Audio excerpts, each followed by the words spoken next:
Kabanata 4311. Sandatang biolohikal. Napasinghap si Kellan. Natural na alam niya kung ano ang bagay na iyon. Hindi ko akalain na may koneksyon kayo sa mga Amerikano. Bakit kayo magkakaroon ng isang bagay na kahila-hilakbot dito? Sa tingin mo ba susuko lang ako pagkatapos makita iyan? Kahit na pagpupunatan mo ako at sunugin, hindi ko kailanman ipagkakanulo ang pinuno. Patayin mo na ako, kung hindi, pupunatin ko kayo. Kagiliw-giliw, hinahangaan ko ang iyong katigasan. Inilagay ng babae ang kanyang kahon ng pampaganda bago kinuha ang karayom at tinapik ito ng ilang beses. Gayunpaman, ang katigasan na iyon ay wala sa amin. Ikaw ay isang bihasang tao. Alam mo na kapag na-inject na namin ito sa iyo, mamamalamos ka ng awa kahit gaano kakalakas na tao. Kapag nangyari iyon, gagawin mo ang lahat ng sasabihin namin sa iyo. Agad na nagbago ang ekspresyon ni Kellan. Tumulo ang pawis sa kanyang mukha.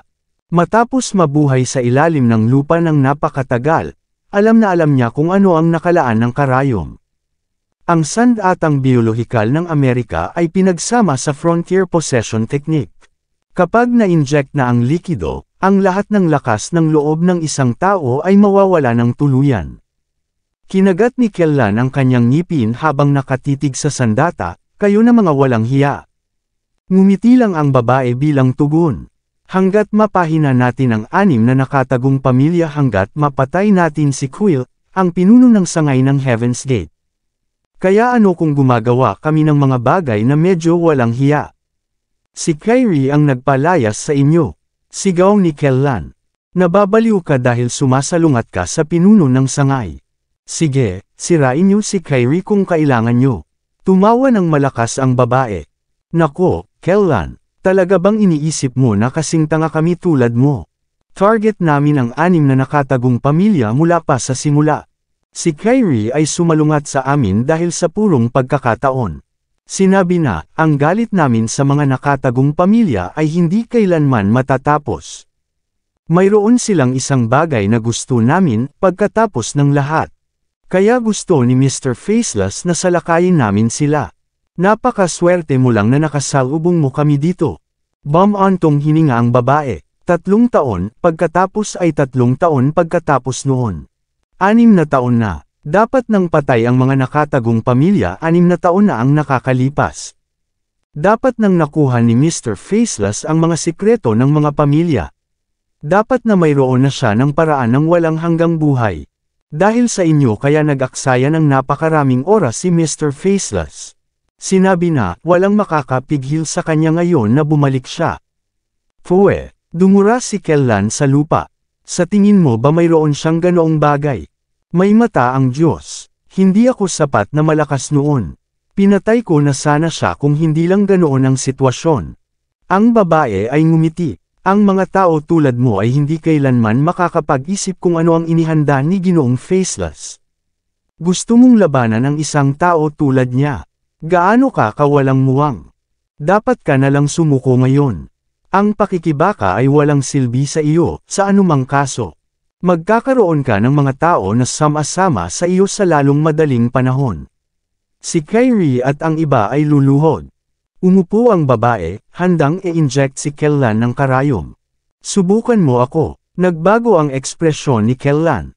Kinuha niya ang isang piraso ng salamin sa lupa at iniswing ito sa kanyang leeg. Mas pipiliin niyang mamatay kaysa maging isa sa mga alipin ng mga taong ito. Bam! Agad na pinatalsik ng babae ang salamin mula sa kamay ni Kellan. Nakatapak siya sa kanyang dibdib, handang i-inject ang karayom muli. Sigh! Isang buntong hininga ang narinig. Lumabas si Harvey na may naka-cross arms na mga kamay. Wala itong kinalaman sa kanya, ngunit wala siyang pagpipilian kundi kumilos matapos marinig na maaaring masangkot si Kyrie at Evermore sa sitwasyong ito. Pagkatapos ng lahat, isa ito sa mga dahilan kung bakit siya nagpakita sa Golden Sands. Natigilan ang babae at ang kanyang mga kasama nang makita ang paglabas ni Harvey, at agad na tumingin ng malamig sa kanya. Hindi nila inisip na mayroong isang tao na talagang magpapakita. Agad na itinuro ang mga firearms, crossbows, at blade sa direksyon ni Harvey. "Sino ka?" tanong ng babae. Nagkalat ang mga tao, pinutol ang mga exit ni Harvey ng kumpleto, naglalabas ng nakamamatay na hangarin. Si Kellan ay medyo natuwa na makita si Harvey, ngunit pagkatapos ay nakaramdam siya muli. "Kailangan mong umalis, Sir York. Ang mga taong ito ay hindi biro." Nakita ni Kellan si Harvey bilang isang skillful man, gayunpaman, ang babae at ang kanyang mga kaalyado ay may pambihirang background at higit pang nakakatakot na kapangyarihan. Nababalisa siya na mahuhuli si Harvey sa kanilang bitag. "Kilalang kilala niyo ba ang isa't isa?"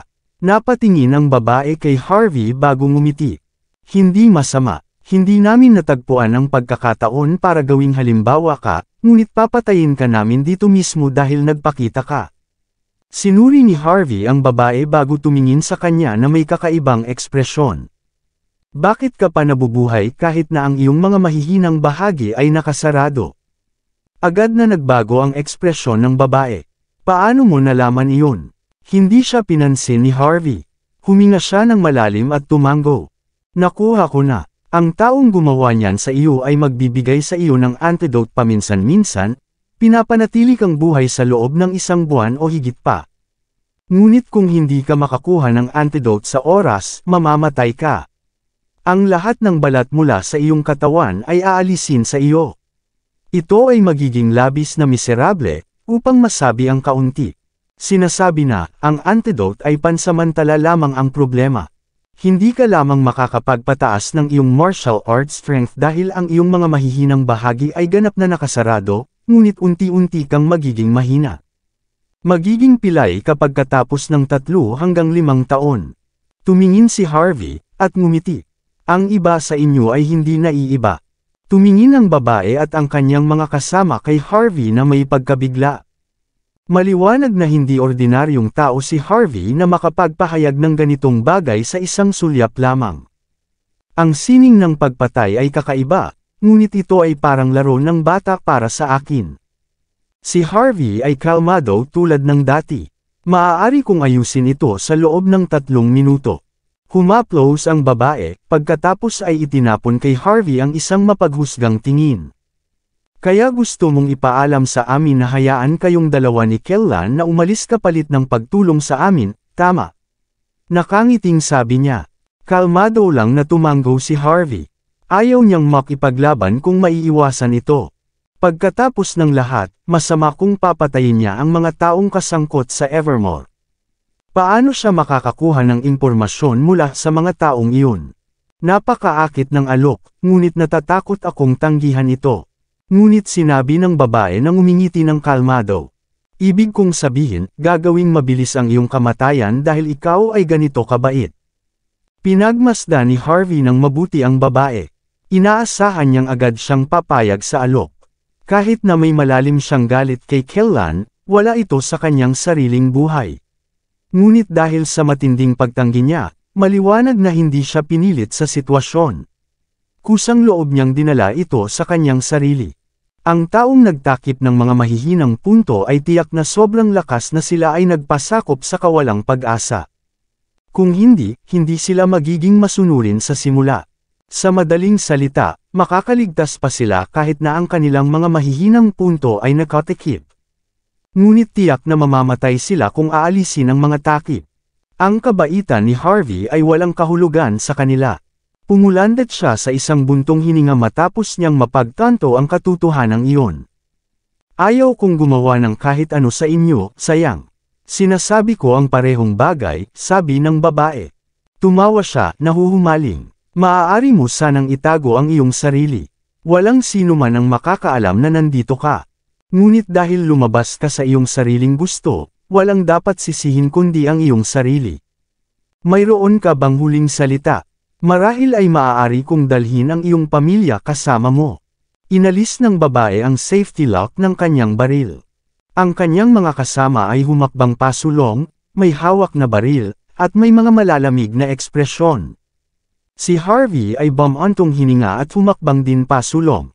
Bago pa man makapag-react ang babae, naramdaman niya ang matinding sakit sa kanyang mukha sa 1 segundo, at siya ay naitapon. Agad siyang nawala ng malay nang tumama siya sa lupa. Walang sino man ang nakakaalam kung siya ay patay o buhay. Sa isang sampal lang, lahat ay labis na nagulat. Tumahimik ang lugar. Napakatahimik na kahit ang pagbagsak ng karayom ay maririnig. Paano mo pinahihintulutan ang ganitong pag-uugali laban sa amin? Kami ay mula sa Evermore. Ang natitirang 4 na tao ay nakatitig kay Harvey nang may galit na may mga pangit na ekspresyon. Ang Evermore. Tinapakan ni Harvey ang lupa. Nag-crack ang mga tile, at ang mga piraso nito ay nagsimulang lumipad sa lahat ng dako. Whoosh! Whoosh! Whoosh! Likas na pinigilan nila ang pag-atake, ngunit medyo mabagal pa rin sila. Lahat sila ay tinamaan ng lumilipad na mga bato at agad na nahulog sa lupa, paralisado. Hindi pinansin ni Harvey ang mga taong iyon at nilapitan si Kellan, at binigyan siya ng first aid. Matapos ayusin ang mga nabaling buto ni Kellan, nakakita si Harvey ng all-cure medicine at inapli ito sa mga pinsala, at pagkatapos ay binalutan. Punong-puno ng kawalang paniniwala si Kellan. Hindi siya makapaniwala sa kanyang sariling mga mata. Alam niyang medyo kahanga-hanga si Harvey, ngunit hindi niya inasahan na kayang patumbahin ni Harvey ang lahat ng mga profesional na iyon ng ganun kadali. Si Faceless ay may makapangyarihang mataas na katayuan sa Evermore. Siya ang pinuno ng sangay ng Golden Sands noong nakaraan. Ang mga taong ito ay ang kanyang mga pinagkakatiwalaang subordinate, at lahat sila ay mga natatanging profesional sa loob ng organisasyon. At gayunpaman, hindi nila kayang tumama ng isang suntok laban kay Harvey. Hindi alintana ni Harvey ang iniisip ni Kellan, at casual niyang inas-ikaso ang mga pinsala ng huli bago tumayo. Mabuti, magiging maayos ka sa loob ng 3 araw. Maghanap ka ng doktor para magreseta sa iyo ng gamot kapag mayroon kang oras. Sa wakas ay nakabawi si Kellan. Magiging diretso ako, Sir York, sabi niya matapos matamba mula sa lupa. Mula ngayon, tawagan mo lang ako kung kailangan mo ng kahit ano. Napakabait mo. Ginawa ko lang ang nararapat. Responsable din ako sa nangyari, dahil ako ang humiling na makipagkita sa iyo dito, sagot ni Harvey. Gayun din, dalhin mo ang mga tao mo dito para linisin ito. Sasama ka ba sa akin? O dito ka lang mananatili? Sasama ako. Tumingin si Kellan sa paligid bago siya nanginginig ng likas. Hindi ko alam kung bakit mo ako inimbitahan dito, Sir York. Ngunit kung tama ang hinala ko, dito sa Indigo Death Zone ito. Ang pinakamahirap na lugar sa buong Golden Sands. Hindi sana ako pupunta kung alam ko na gusto mong makipagkita dito. Siyempre, pinagsisihan ni Kellan na hindi sinabi kay Harvey ito bago ang lahat. Nagtataka si Harvey habang tinitingnan ang paligid. Ang Indigo Death Zone, hindi ba't ito ay isang regular na abandonadong villa lamang? Mayroon kang hindi alam, Sir York. Noon, ang unang in-charge ay gustong bumuo ng isang summer resort dito. Nang kalahating natapos na ito, isang malaking libingan ang natuklasan. May mga tao na naging mausisa at pumasok upang mag-imbestiga, ngunit wala ni isa ang nakabalik. Nasil off ang buong lugar pagkatapos noon. Walang sino man ang naglakas loob na pumasok. Narinig ko na maraming blogger ang pumunta rito sa kanilang pagkamausisa, ngunit pareho ang nangyari sa kanila. Si Kellan, na karaniwang hindi natatakot sa kahit ano, ay nagsimula ng nanginginig. Fair na, Sir York. Sige na, kalimutan mo na ang mga tao. Sigurado akong patay na sila. Ang dalawa ay bumalik sa Audi A8. Nang walang sinasabing salita, tinapakan ni Thomas ang pedal. Siyempre, alam din niya ang lugar na ito. Gayunpaman, wala siyang pagpipilian dahil gusto ni Harvey na pumunta dito. Pagkatapos makakuha ng pagkakataong makalabas, tumakas si Thomas mula sa lugar ng kasing bilis ng kidlat. Hindi nagtagal, ang kalangitan ng gabi ay tumakip sa buong Indigo Mountain. Inigting ni Harvey ang kanyang mata sa silhouette ng abandonadong villa, at nakita ang isang hangin ng masamang enerhiya na umakyat sa langit. Pinagpahid ni Harvey ang kanyang ulo habang nag-iisip. Sa huli, hindi niya sinabi ang kahit anong tungkol sa nakita niya. Sino ang taong ito na si Faceless na sinasabi mo? Walang intensyon si Kellan na itago ang anuman. Pagkatapos ng lahat, hindi ito gaanong lihim sa Golden Sands. 6 na taon na ang nakalilipas, isang mayamang tao na walang pangalan ang pumunta rito upang palawakin ang kanyang negosyo. Napakamahusay niya, at napakalawak ng kanyang kayamanan, at marami siyang mga talentadong tao na nagtatrabaho sa kanya. Ngunit hindi nagtagal, ipinakita niya ang kanyang tunay na kulay. Hindi lamang siya kumuha ng kung ano ang gusto niya, siya rin ay kasangkot sa bawat negosyo na itinuturing ng batas na ilegal. Ito ang hindi pinakamasama. Nakipag-ugnayan siya sa 6 na hermit families hindi nagtagal. Nalaman ng hermit families na si Faceless ay hindi makikipag-usap ng negosyo sa kanila. Plano niyang sakupin ang mga pamilya at ilantad ang mga lihim na itinagong nila sa loob ng 1,000 taon. Maraming salamat sa lahat ng sumusubaybay. Please subscribe and follow my YouTube and Facebook channel, Pilipino Novel. Maraming salamat po. Kabanata 4315. Nagulat si Kellan na tama si Harvey, ngunit patuloy pa rin siyang nag-e-eksplika sa sitwasyon. Ang mga alingaw-ngaw ay nagsasabi na dahil ang lahat ng ninuno ng mga hermit families ay mga hari noon, naghahanap sila ng parehong bagay. At pagkatapos ng pagbagsak ng dinastiya, ang mga bagay na ito ay natural na mapapasakamay ng kanilang mga inapo. Ayon sa mga alamat, ang paraan ng walang hanggan na buhay ay mahahayag sa oras na ang mga lihim ng 6 na hermit families ay magsama-sama. Gayunpaman, wala naman talagang ganon.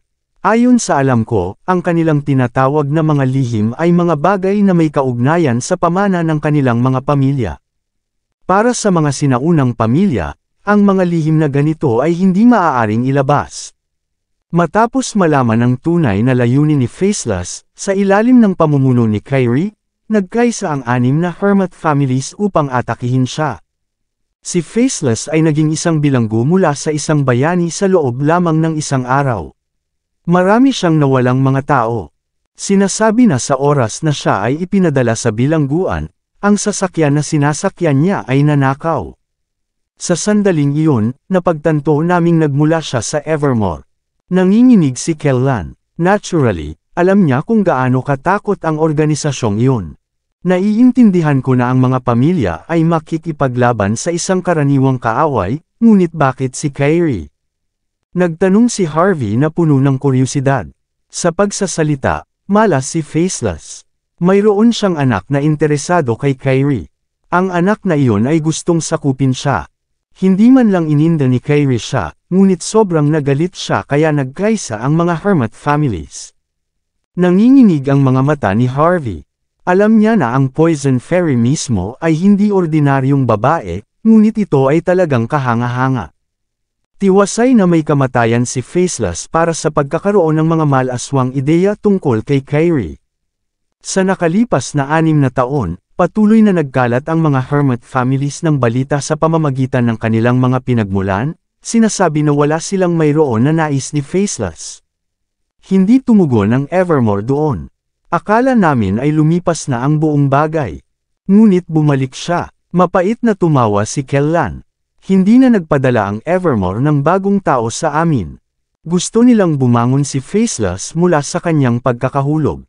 At sa pagkakataong ito, sinasabi na siya ay handang-handa. Mayroon siyang maraming mga outlaw na gagawa ng kanyang utos. Magkakaroon ng kaguluhan sa Golden Sand sa lalong madaling panahon. Inisip ni Harvey ang sitwasyon. Bakit hindi pinatay ni Kyrie at ng mga hermit family si Faceless noon? Bakit sila nag-abala na ipasok siya sa bilangguan? Ito ba ay isang pamamaraan na sinusunod nila? Tumawa si Kellan. Hindi ganon kasimple ang Evermore, Sir York. Nasuri na namin ito dati. May mga tao ang Evermore sa gobyerno na sumusuporta sa kanila. Nang tanggalin namin si Faceless, natural na kumilos ang gobyerno. Dapat mong malaman na kung ang gobyerno ay nasasangkot, lahat ng bagay ay kailangang sumunod sa mga pamamaraan. Tumango si Harvey. Alam niyang ang Evermore ay namumuhay sa mga anino, at sila ay kasangkot sa maraming hidwaan. Ngunit hindi niya akalain na ang kanilang abot ay umabot pa sa loob ng bansa H. Bumuga ng buntong hininga si Kellan, at wala siyang ideya kung ano ang iniisip ni Harvey. Ang pinakamahalagang bagay ngayon ay hanapin si Faceless at tanggalin siya. Kung hindi, hindi kami makakapagdepensa laban sa mga nakatagong kaaway. Wala nang bukas ang Golden Sands kung mangyari iyon. Kaya sinasabi mong si Faceless ang nasa likod ng insidente sa eroplano kung saan may nagtatangkang pumatay kay Kyrie gamit ang C4. Tama iyon. Malamang na siya rin ang kasangkot sa ambush na naranasan ni Kyrie dati. Ang skeleton gang ang mga kumikilos, ngunit si Faceless ay tiyak na nasa likod nila. Tumango si Kellan. Maraming bagay ang tila hindi magkakaugnay. Ngunit matapos suriin ang sitwasyon, hindi ito totoo. Mukhang tama ang desisyon kung pumunta rito, sabi ni Harvey. Agad kumilos si Evermore pagdating niya. Maaaring sadyang pinalad si Harvey, o natapos na ang swerte ni Evermore. Sige, tama na iyan. Hinaplos ni Harvey ang balikat ni Kellan. Saan ka pupunta sa susunod? Hayaan mong ihatid kita roon. Nakatayo ng tuwid si Kellan. Pupunta ako sa Regency Building, sagot niya. 35 minuto ang lumipas at dumating ang sasakyan sa harap ng lugar. Ito ay isa sa mga mahahalagang simbolo ng Golden Sands. Ang unang 4 na palapag ay isang malaking shopping mall, sinundan ng isang gusali ng opisina sa itaas. Sinasabi na ang mga malalaking kumpanya lamang ang gumagamit ng gusali ng opisina. Medyo pagod si Kellan, ngunit pinilit pa rin niyang ipakita ang lakas bago pumasok sa isang pribadong elevator. Hindi siya sinundan ni Harvey. Matapos suriin ang oras, dinala ni Harvey si Thomas upang maghanap ng Western restaurant para kumain. Sa sandaling umupo ang dalawa, isang grupo ng mga tao ang biglang nagbukas ng pinto ng restaurant. Likas na lumingon si Harvey at napasimangot. Isang lalaki at isang babae ang pumasok sa kanyang paningin. Walang iba kundi sina Weston at Gisela, kasama ang babaeng nagkaroon ng hidwaan kay Leona, si Henley. Ang liit ng mundo. Hamalakhak si Harvey, ngunit nagpasya siyang huwag pansinin ng mga tao. Sa huli, wala naman silang kinalaman sa kanya.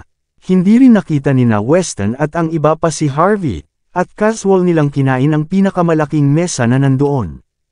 Bang! Isa pang tao ang muling nagbukas ng pinto. Isang grupo ng mga mayayamang tao ang pumasok. Maraming tao ang tumingin, at lalo pang naging mayabang ang mga bagong dating. Ang nasa harapan ay isang lalaki na may mahabang buhok na pambabae. Siya ay may sinisipsip na sigarilyo. Ipinailalim niya ang kanyang kamay, na nagdadala ng kanyang mga tagasunod sa isang malaking mesa. Nagtataka si Thomas nang makita sila. Si Ronnie Lee ng Blazer Estate iyon. Tumingin si Harvey sa kanila matapos marinig ang mga salitang iyon. Hindi niya inasahan na makikita ang pinakamalaking kakompetensya ng Golden Estate dito. Kahit si Lola ay magkakaroon ng malaking sakit ng ulo kapag nakitungo kay Ronnie Lee. Iyon lamang ay sapat na upang ipakita kung gaano siya kalaking problema.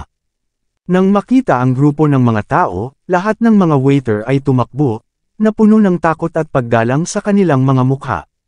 Young Master Lee, hindi man lang tiningnan ni Ronnie sila, at naglakad patungo sa upuan na pinili niya. Huminto siya nang makita ang pamilyar na mukha. Oh! Hindi ba't si Weston iyon? Narinig kong sinubukan mong maging live-in son-in-law ng pamilya Jean. Nagkamali ka at nawalang galang ka, hindi ba? Ano bang kahihiyan ito sa lahat ng mayayamang playboys sa Golden Sands? Sa ilalim ng mapaglarong tingin ni Ronnie, nagsimula itong kumilos ng mabangis. Nagkunwari si Weston na hindi nakita si Ronnie, ngunit nagpakita pa rin ang huli sa kanyang harapan. Ano? Hindi ka ba magpapakumbaba sa iyong boss pagkatapos mong mapahiya ang lahat ng mayayamang playboys dito? Nakalimutan mo na ba kung paano magbigay ng wastong pagbati? Sobrang mayabang, sabi ko. Lumapit si Ronnie kay Weston at tinapik ang mukha ng huli. Si Weston, na laging mayabang, ay hindi mukhang galit kahit na siya ay mukhang katawa-tawa. Sa halip, mabilis siyang tumayo at nagsimulang yumuko. Pasensya na, boss. Hindi kita nakita. Pinilit ni Weston na ngumiti, ngunit malinaw na siya ay labis na natatakot kay Ronnie. Mukhang ayaw niyang makita si Ronnie. Oh, nagmamalaki na ba ang batang mayaman ng Deep Sky Corporation? Nagkunwari ka bang hindi mo ako nakita? Babae ka ba? O tinitingnan mo ba ako ng may paghamak? Pinipigilan ni Ronnie ang mukha ni Weston na may pagdududa. Sige, ngumiti ka para sa akin. Walang magawa ang kadalasang mayabang na si Weston kundi pilitin ang isang ngiti sa kanyang mukha. Matapos makita ang mukha na naguguluhan ni Harvey, tahimik na ipinaliwanag ni Thomas ang sitwasyon. Mayroong hindi mo alam, Sir York. Ang Blazer Estate ay may 56% ng mga bahagi ng Deep Sky Corporation. Marahil dahil hindi nila mabayaran ang kanilang utang sa Blazer Estate. Lahat ng tao ay nagsasalita kung gaano kahanga-hanga ang Deep Sky Corporation, ngunit ang kumpanya ay wala sa kategorya ng Blazer Estate. Narinig kong patuloy na sinusubukan ni Weston na makilala ang iyong hipag dahil desperado siyang kailanganin ang proteksyon ng pamilya Jean. Kung hindi, ang kanyang buong kumpanya ay unti-unting lilipulin. Malungkot na katapusan para sa mga troublemaker tulad niya, sumagot si Harvey. Batay sa mga salita ni Thomas, mukhang isang kawawang tao si Weston. Gayunpaman, hindi ganito ang naramdaman ni Harvey. Ang patuloy na pagpipilit ni Weston kay Cynthia na makasama siya ay isang bagay na hindi niya nagustuhan. Ang pangit ng kanyang ngiti. Patuloy na tinatapik ni Ronnie ang mukha ni Weston. Ayaw mo ba talagang makita ako? Ano, nakakaramdam ka ba ng pangit dahil may utang ka sa akin? Ako ba ang humahadlang sa iyo na magyabang? Hindi sa lahat, sir. Ginag-alang kita. Ang mukha ni Weston ay kulay puti na parang multo. Puno siya ng takot at patuloy na nanginginig. Excited lang ako, iyon lang. Mabuti, ayos lang yan. Sumabog ng tawa si Ronnie, at si Weston ay mayroong pangit na anyo. Nakita ang ganitong tanawin, puno ng pagmamalaki si Ronnie.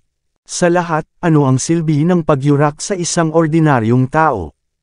Tanging sa pamamagitan ng pagdurog sa mga katulad na antas ay maipapakita niya kung gaano siya katakot sa mundo. Nang handa na si Ronnie na umalis, bigla niyang napansin sina Gisela at Henley. Sila ba ang mga kaibigan mo? Natatandaan ang paraan ni Ronnie ng pag-uugali, nanginginig si Weston.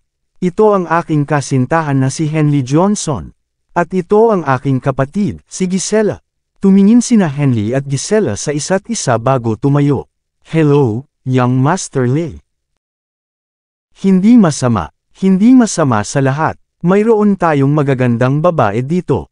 Agad na tinitigan ni Ronnie si Henley. Mayroon akong isang buong kahon ng 1982 Rieslings ngayon, Miss Johnson.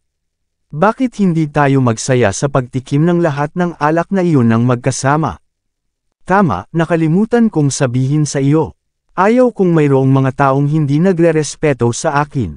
Kung sasabihin mong hindi, ginagawa mo na iyon. Pagkatapos ay inilagay ni Ronnie ang kanyang kamay sa hita ni Henley. Nako, ang sama mo naman, young Master Lee. Hindi ako makakainom ng ganoon kabilis. 2 baso lang ang kaya kong inumin, mahinhin na sabi ni Henley. Matapos siyang matanggal sa kanyang tindahan, ibinibigay niya ang sarili sa lahat ng tao bago naging kasintahan ni Weston. Sinabi nito, hindi siya nakaramdam ng kawalan ng pag-asa sa lahat, at tila tinatanggap na niya ang ideya ng pag-alis kasama si Ronnie sa kabila ng pagkukunwari na iba ang kanyang nararamdaman. Sa kanyang maamong kilos, ngumiti si Ronnie mula tainga hanggang tainga. Kasintahan ko siya, young Master Lee. Mabilis na tinulak ni Weston ang kamay ni Ronnie palayo. Hindi niya gaanong gusto ang kanyang kasintahan, ngunit walang lalaking makatiis na masuga pa. Bukod dito, nasa publiko ito. Kung kumalat ang balita tungkol dito, magiging katatawanan si Weston sa lungsod. Pakiusap, young Master Lee. Bibigyan kita ng ibang mga babae. Pak! Agad na nagdilim ang mukha ni Ronnie, at hinampos niya ang likod ng kanyang palad sa mukha ni Weston. Napasinghap si Weston at natamba. Ang kanyang mukha ay ganap na namamaga, at may dugo na tumutulo mula sa sulok ng kanyang bibig. Manahimik ka, sigaw ni Ronnie. Anong karapatan mo para magmakaawa sa harap ko? Humithit ng usok si Ronnie, na mukhang nandidiri. Boss, kasintahan ko siya. Sagot ni Weston habang tinatakpan ang kanyang mukha. Kahit na siya ang iyong ina, kukunin ko siya kung gusto ko. Sinipa ni Ronnie si Weston sa lupa, pagkatapos ay ipinulupot ang kanyang kamay sa maliit na baywang ni Henley. Umakyat na tayo, Miss Johnson. Hindi mo ba ako irerespeto tulad ng lalaking ito ngayon, di ba? Mahinhin na tumawa si Henley. Ang paggalang ay pareho, young Master Lee. Magiging bastos ako kung tatanggihan ko ang iyong alok. Hindi niya alam kung sino si Ronnie. Ngunit malinaw na siya ay may malaking katayuan, dahil takot na takot si Weston sa kanya. Gabi na, Henley. Ihahatid na kita pa uwi. Patuloy na kumukurap ang mga mata ni Weston. 8:00 pa lang naman. Gayunpaman, tinanggihan ni Henley si Weston nang may pagpapasya. Makikipag-inuman ako ng kaunti kay young Master Lee. Hindi mo na ako kailangang ihatid pa uwi. Umalis ka na lang. Agad na nagbago ang ekspresyon ni Weston. Lalamunan ka niya. Hindi ka pwedeng umalis. Hindi ka na makakalabas ng buhay. Makipag-usap lang ako ng kaibigan, Weston, kalmadong sabi ni Henley. Ilang inumin lang ito. Sa tingin mo ba ay babalatan ako ng buhay ni young Master Lee? Bukod dito, 3 araw pa lang tayong magkasama, at kinokontrol muna ako. Ano na lang ang mangyayari kung magpakasal tayo? Tama, sigaw ni Gisela. Makikipag-inuman lang siya ng kaunti kay young Master Lee, Weston. Wala namang mawawala. Karangalan mo na pakainin ni young Master Lee ang iyong kasintahan. Bukod dito, mabuting kaibigan siya ng pamilya natin. Hindi ka ba nagtitiwala sa kanya? Inikot ni Gisela ang kanyang mga mata. Huwag kang mag-alala. Susundan ko lang si Henley para masiguro na ligtas siya. Sapat na ba ito para sa iyo? Gisela, ikaw. Hindi inaasahan ni Weston na tumalon din ang sarili niyang kapatid. Galit na galit siya hanggang sa kinaroroonan niya at malapit nang umubo ng dugo. Wala siyang masabi kahit isang salita.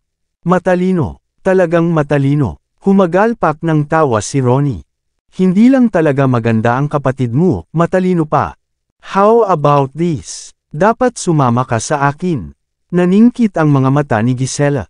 Salamat sa pagkakataon. It's my honor. Naturally, alam ni Gisela na ang Deep Sky Corporation ay nasa bingit ng bangkarota. Kung hindi siya makakahanap ng makakapitan sa lalong madaling panahon, wala siyang paraan upang tamasahin ang natitirang bahagi ng kanyang buhay sa kaluwalhatian at kayamanan noon.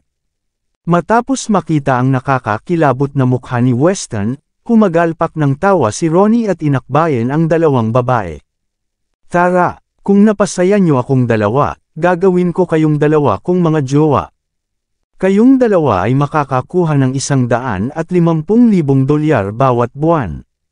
Now, start calling me Daddy. Daddy, nahihiyang sabi ni Gisela at Henley.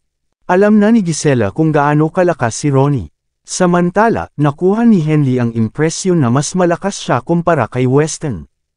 Walang sinayang na effort ang 2 na kumapit kay Ronnie ng mga sandaling iyon. May iba pang iniisip si Gisela, iniisip kung makukuha niya ang shares ng Deep Sky Corporation mula kay Ronnie sa pagtrato sa kanya ng maayos. Sa ganoong paraan, magkakaroon siya ng ganap na kontrol sa buong kumpanya. Pinandilatan ni Ronnie si Weston. Dapat umalis ka na lang, Weston, sabi niya. Hindi sasama ang girlfriend at kapatid mo. Ako na ang magiging hipag mo at ang daddy mo simula ngayon. Ha. Kahit ang isang mayamang playboy na tulad ni Weston ay hindi nakayanan ang pangungutya. Kinagat niya ang kanyang mga ngipin, ang kanyang mga mata ay namumula. Bastard ka, siya ay sumugod pasulong, nagbabalak na maghagis ng mga kamay. Bam! Ibinaba ni Ronnie ang kanyang paa pasulong, agad na sinipa si Weston sa lupa. Walang ordinaryong tao ang magagawang gayahin ang ganoong galaw. Agad namang nagningning ang mga mata ni Gisela at Henley nang makita iyon. Sumulyap si Harvey kay Ronnie nang may pagtataka. Ang lalaki ay tila nabulag sa alak at babae, ngunit siya ay naging medyo martial artist pa rin. Kawili-wili, hindi na kinailangang magsalita ni Ronnie, lumakad ang kanyang mga kasama, malamig na nakangiti, at sinimulang bugbugin si Weston. Napasigaw si Weston sa sakit habang namimilipit sa buong lupa. Dapat may death wish ka or something. Kung hindi ka makakakuha ng anumang pera sa susunod na buwan, maghintay lamang hanggang sa malugi ang iyong kumpanya. Malamig na tumawa si Ronnie bago tumalikod. Hindi ka makakapunta, Gisela. Nadapa si Weston sa lupa, tinakpan ang kanyang mukha. Gusto niyang magsalita, ngunit pinalipad siya ng ilang dipa ang layo sa muling sipa ni Ronnie. Oh, nagkataon na gamulong si Weston sa tabi ni Harvey. Nakakakilabot ang tanawin. Sa puntong ito, hindi kalabisan kung tawagin siyang outcast. Siya ay lubos na pinagtaksilan ng kanyang kasintahan at ng kanyang kapatid na babae. Ang mayamang playboy na ito ay malamang na maging isang daga sa kalye sa loob ng ilang buwan. Si Harvey ay walang nikatiting na simpatiya sa mga taong ganyan. Ang hitsura sa kanilang mga mukha pagkatapos makakuha ng kapangyarihan ay maihahambing sa isang tulad ni Ronnie, gayunpaman. Ito ay isang dog-eat-dog world, pagkatapos ng lahat. Kabanata 4320. Napalingon sina Henley at Gisela, saka nakita si Harvey na may hawak na kutsilyo. Harvey, natigilan agad ang dalawa. Nakilala rin ni Weston ang mukha na iyon. Hindi niya matanggap ang katotohanang nakasalubong niya si Harvey sa pinaka-nakakahiya niyang sandali ng buhay niya. Gusto niyang iuntog ang ulo niya sa pader ng husto. Hinatak ng dalawang babae na aalis na sana si Ronnie bago itinuro si Harvey at bamulong ng tahimik sa kanyang tainga. Inilapit ni Ronnie ang kanyang mga tao na may mapaglarong tingin sa kanilang mga mukha. Natakot si Weston. Inakala niyang hinahabol na naman siya ng mga tao, at mabilis siyang natisod palabas ng lugar. Galit na galit siya, pero alam niyang hindi siya kalaban ni Ronnie. Dumaranas siya ng isang kakila-kilabot na kamatayan kung mananatili pa siya.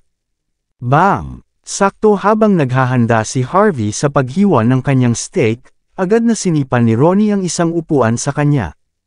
Napaatras si Harvey, dali-daling umiwas sa upuan. Isang malakas na kalabog ang maririnig habang hinahampas ang upuan sa mesa. Ito ay isang ganap na magulo. Nasira ang buong pagkain. Bastard ka! Galit na tumayo si Thomas, ngunit pinigilan siya ni Harvey. Napakunot ang noo si Ronnie. Young Master Lee, tama ba? Ano daw ang problema dito?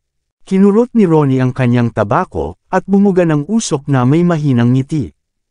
Ikaw ang nagpagalit at nagpaiyak kay Gisela at Henley. Napuno ng galit at takot si Weston habang gumagapang sa lupa. Nahihiya siya.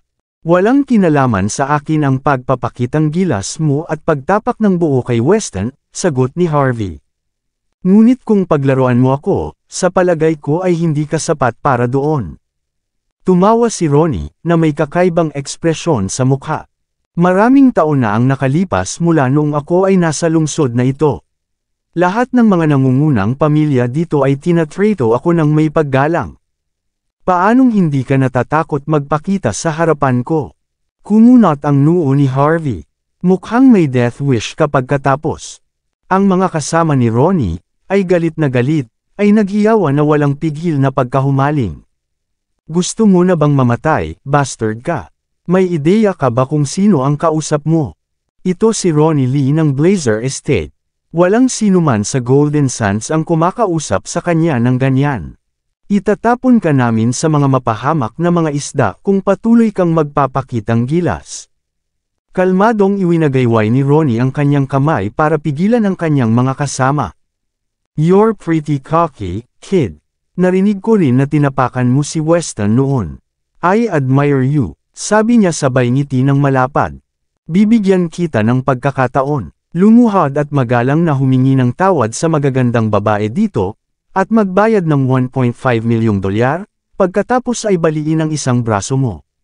Hanggang sa pakawalan ka at ibaon ang palakol para sa iyo pagkatapos nito.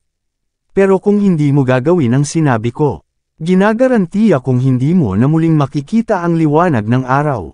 Ang ngiti ni Ronnie ay napalitan ng mabangis, at kasuklam-suklam na tingin. Maangas na tinitigan ni Gisela at Henley si Harvey. Pagkaraan ng mahabang panahon, sa wakas ay nabawi na nila ang kanilang reputasyon.